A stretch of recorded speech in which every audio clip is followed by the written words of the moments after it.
Bienvenidos y gracias por escuchar Verdad en la Red. Hemos preparado una serie de videos inspirados en un libro del Reverendo Padre Schmidberger, antiguo superior general de la Fraternidad Sacerdotal de San Pío X, el cual hemos traducido. Este librito tiene como título Las bombas de tiempo de Vaticano II. El padre Schmidberger coincide con el reverendo padre Gregory Hess en todo lo que se expone este librito. Y el padre Gregory Hess no era un sacerdote de la Fraternidad Sacerdotal de San Pío X.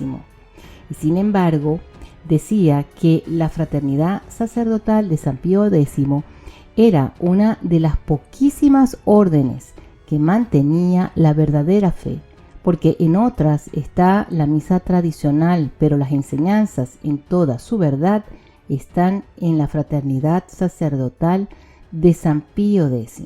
Este libro es la recopilación de una conferencia del reverendo padre Schmidberger que dio a finales de los años 80. Vamos a dividir la conferencia en partes porque es un poco larga, de manera de proporcionar una guía de lo que está pasando en la Iglesia en nuestros días. Para comprender genuinamente la presente situación, sería necesario comenzar con los siglos XIV y XV y el origen del humanismo y renacimiento. Luego, con el siglo XVI, con la Reforma Protestante. En el siglo XVIII con el liberalismo y la extensión de su dominio por todas partes sobre las mentes y la sociedad. Y finalmente el desastre que ha traído la revolución marxista. Pero comenzaré con el siglo XX y las condiciones de la Iglesia después de la Segunda Guerra Mundial. Con esta guerra hubo una enorme destrucción, no solamente en cuestiones materiales, sino también en lo moral. Después de la guerra hubo una tremenda reconstrucción, pero poca reconstrucción moral. Nos encontramos bajo el pontificado del Papa Pío XII, y pareciese que las cosas andan bien. La Iglesia está floreciendo y hay muchas conversiones, especialmente en los países protestantes. Pero hay que decir que en otros países hay un estancamiento. El número de las vocaciones está disminuyendo y hay decaimiento por parte del clero. Sacerdotes e inclusive obispos no saben qué dirección tomar. No saben cómo reaccionar ante el problema del mundo, el cual está cada vez más y más involucrado en un enorme progreso tecnológico y en las ciencias naturales. ¿Qué podría haber sido una verdadera solución en medio de tal situación? Debería haber consistido en una enorme y urgente solicitud a todos los fieles católicos, al clero, redescubrir las fuentes de santidad y revitalizar las instituciones que nuestro bendito Señor estableció en la sangre que derramó para dar nueva vida. La maravillosa institución de la familia, el matrimonio católico, los colegios católicos, el Estado católico, los monasterios, seminarios y el sacerdocio católico. Deberían haber pensado en reformar el espíritu católico en las almas y eventualmente descubrir cómo los medios de comunicación podrían ser utilizados para predicar el reino de nuestro Señor y anunciar el Evangelio. Aún las autoridades de la Iglesia muy a menudo toman otro rumbo. Ellos comenzaron a cuestionar su misión y su identidad. Ellos se complacieron en autocriticarse y dudar. Ellos dudaron de la divina estructura y esencia de la Iglesia, y se dijeron que en el medio de un mundo completamente secularizado, la Iglesia no puede mantener su posición. La Iglesia también tiene que cambiar. Características de esta actitud son las palabras de Hans Urs von Balthasar, un antiguo padre jesuita suizo, el cual murió en el año 1988. Ya en el 1952 llamaba a arrasar con los bastiones. ¿Qué quería decir con bastiones? Probablemente se refería a las energéticas declaraciones de los papas del siglo XIX y comienzos del XX, que defienden la doctrina católica, la civilización cristiana, el matrimonio y la familia, la educación católica y el Estado católico en contra de la herejía y los liberales trabajos de demolición. El entonces cardenal Ratzinger, en su libro Principios de Teología Católica, publicado en 1982 en Roma, cita estas palabras de Hans Urs von Balthasar, exactamente en conexión con su propia negación del sílabus del Papa Pío IX, como una declaración definitiva, y dice que arrasar con los bastiones fue de hecho un deber urgente. En algunas páginas anteriores critica el prerevolucionario punto de vista del mundo en los países con una mayoría católica y concisamente dice lo siguiente, cito, casi nadie negará hoy que los concordatos españoles e italianos se esforzaron por preservar demasiado una visión del mundo que ya no se correspondía con los hechos. Casi nadie negará hoy que en el campo de la educación y con respecto al método histórico crítico en la ciencia moderna existió un anacronismo que correspondía estrechamente a esta adherencia a una relación obsoleta Iglesia-Estado. Página 382. Cierro cita. Su discurso a la Curia Romana el 22 de diciembre del 2005 mostró cuánto el Papa Benedicto XVI contradecía las enseñanzas de sus predecesores en su rechazo sobre la libertad religiosa. Él dijo, y cito, dar una nueva definición a la relación entre la Iglesia y el Estado moderno daría espacio imparcial a los ciudadanos de varias religiones e ideologías, simplemente asumiendo responsabilidad para una ordenada y tolerable coexistencia entre ellos y por la libertad de la práctica de sus propias religiones. El Segundo Concilio del Vaticano, reconociendo y haciendo propio un principio esencial del Estado moderno, con el Decreto de Libertad Religiosa, ha recobrado el más profundo patrimonio de la Iglesia. Cierro cita. Y en su primera encíclica Deus Caritas, sección 28, dijo que la autonomía en el dominio secular pertenece a lo esencial de la cristiandad. La separación de la Iglesia y el Estado y la deconfesionalidad del Estado son principios establecidos por él. Cierro cita. En esto no toma en cuenta el Papa que Dios no es solamente Señor sobre los individuos, sino de la misma manera sobre la arena pública, el Estado, la sociedad y las naciones. Nuestro Señor es de hecho el soberano universal, o no es Dios para nada. La exégesis bíblica se convirtió cada vez más y más inspirada por teólogos protestantes, especialmente Bultmann, un racionalista y escéptico que rechaza partes completas del Evangelio. Su influencia alcanza las mentes de los sacerdotes y especialmente a los candidatos en el seminario. Karl Rahner, el jesuita alemán, comenzó a escribir acerca de los cristianos anónimos, diciendo que todo el mundo es cristiano, y muchos entendieron con esto que todo el mundo, por lo tanto, más o menos, es automáticamente salvado.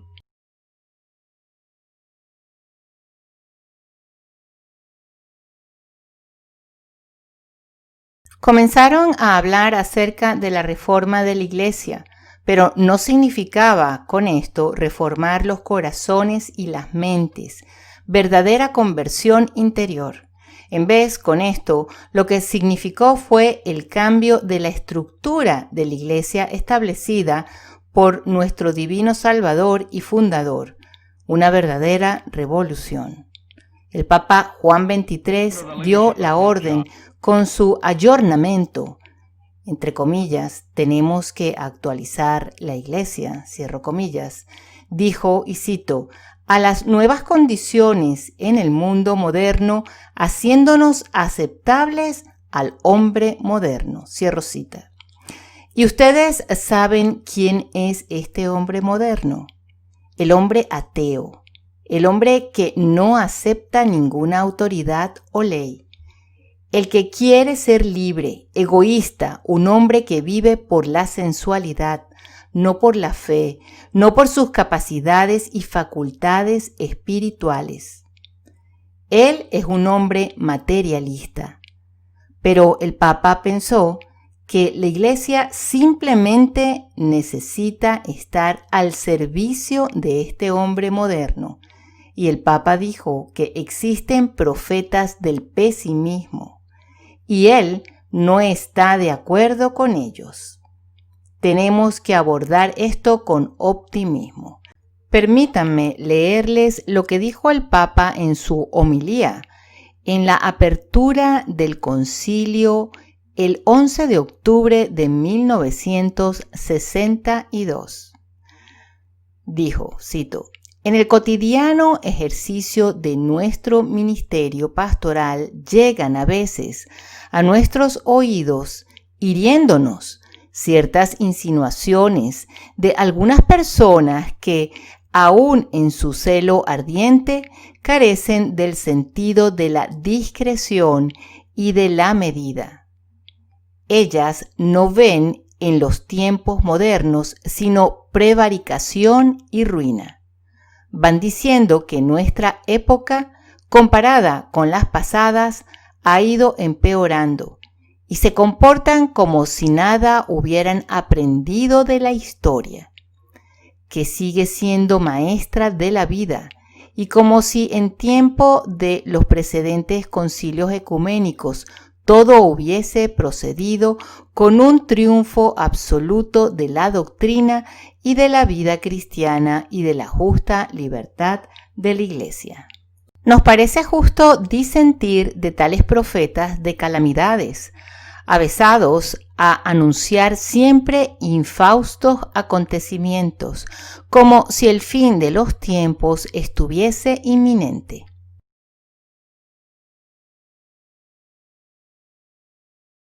El Papa dijo, cito, nosotros debemos estar en desacuerdo con estos profetas de la oscuridad. Cierro cita. Está bien claro que en este tiempo, antes del concilio y durante el concilio mismo, fue caracterizado por dos grandes errores que han sido ya denunciados por Donoso Cortés, filósofo español del siglo XIX, que dijo, cito, hay un error en lo que concierne a Dios y un error concerniente al hombre. Cierro cita. Dicen, Dios no es absoluto. Esto es el rechazo de su soberanía, de su majestad y de su intercambiable substancia, de su presencia en el mundo y de su aparición en la historia humana, en la vida de individuos y en la gente. Ellos ven más a Dios a la luz de los filósofos deístas, los cuales dicen que Dios creó el mundo, pero que entonces se retiró y está sentado en las nubes, haciendo nada por el mundo. dejando al mundo a sí mismo. El segundo error concerniente al hombre es tan peligroso como el primero. Dicen que el hombre nace sin el pecado original, inmaculado, que nuestras almas no han sido heridas, dañadas ni tocadas por el mal, y que todos somos buenos y no necesitamos redención. Tal vez necesitamos algo de educación. Pero significa que el hombre no necesita la cruz de nuestro Señor, que el carácter expiatorio del santo sacrificio de la misa es infructuoso e innecesario. Significa que el hombre no necesita practicar la penitencia, negarse a sí mismo, la mortificación de manera de morir al Adán dentro de él. Significa que la gracia de Dios no es necesaria. De manera que esta gente llega al axioma de Rousseau, diciendo que tenemos que regresar a la pura naturaleza y que todos los problemas serán resueltos y todo será grandioso. En educación significa que no hay principio de autoridad, que no hay castigo, que la misión del maestro es desarrollar el buen terreno del niño y no refrenar las malas tendencias y pasiones porque éstas no existen. En la sociedad humana esto significa que nosotros mismos nos tenemos que orientar hacia una misión pacifista, creyendo que los enemigos no existen y que no existe el mal en el mundo, sino apenas malos entendidos en la política, diplomacia, que pueden ser resueltos con paciencia. Esto significa que la gente sueña con un ilimitado progreso tecnológico por las ciencias naturales, la psicología y otras ciencias sociales. Ellos sueñan con una salvación ilimitada para todo el mundo. Ellos sueñan con el paraíso en la tierra. En el medio de esta generalizada situación, de esta ilusión, nació el Segundo Concilio del Vaticano, el cual describo como el desastre más grande del siglo XX o, si no, el más grande en toda la historia de la Iglesia. En su comienzo, ciertamente, cometió 3 enormes pecados. El primero es que el concilio realmente no definió ninguna verdad católica ni rechazó error alguno. El segundo, el pecado del concilio es que adoptó declaraciones ambiguas y contradictorias que señalaremos más adelante. Y el tercer pecado mortal del concilio fue establecer ciertas doctrinas que están muy cerca de ser herejías. Ahora permítanme demostrarles, tomando 5 decretos de este concilio, cómo estas situaciones pueden ser verificadas dentro de los mismos textos. Le daremos una mirada al decreto sobre ecumenismo, Unitatis Redintegratio, Lumen Gentium, acerca de la propia Iglesia, Nostra Aetate, acerca de las religiones no cristianas, Dignitate Humanae, que nos habla de la libertad de religión, y Gaudium et Spes, acerca de la Iglesia y el mundo moderno. Mis queridos amigos, soy consciente que esta conferencia pedirá de parte de ustedes un gran esfuerzo tanto espiritual como intelectual, de manera que puedan seguir el desarrollo de la misma. Pero creo que es necesario exponer las raíces de estos errores que han llevado a toda clase de abusos y del declive después del concilio y de toda la actual situación de la Iglesia. Bueno, con esto concluimos la primera parte de este libro antes de entrar a los documentos. Era necesario hacer una introducción para poder comprender cuál era el marco en que se desarrolló el Segundo Concilio del Vaticano. En los próximos días subiremos otro video comenzando ya con el primer documento, que fue el decreto sobre el ecumenismo, el Unitatis Redintegratio. Muchísimas gracias por haber escuchado Verdad en la Red. Que Dios nos bendiga y hasta la próxima.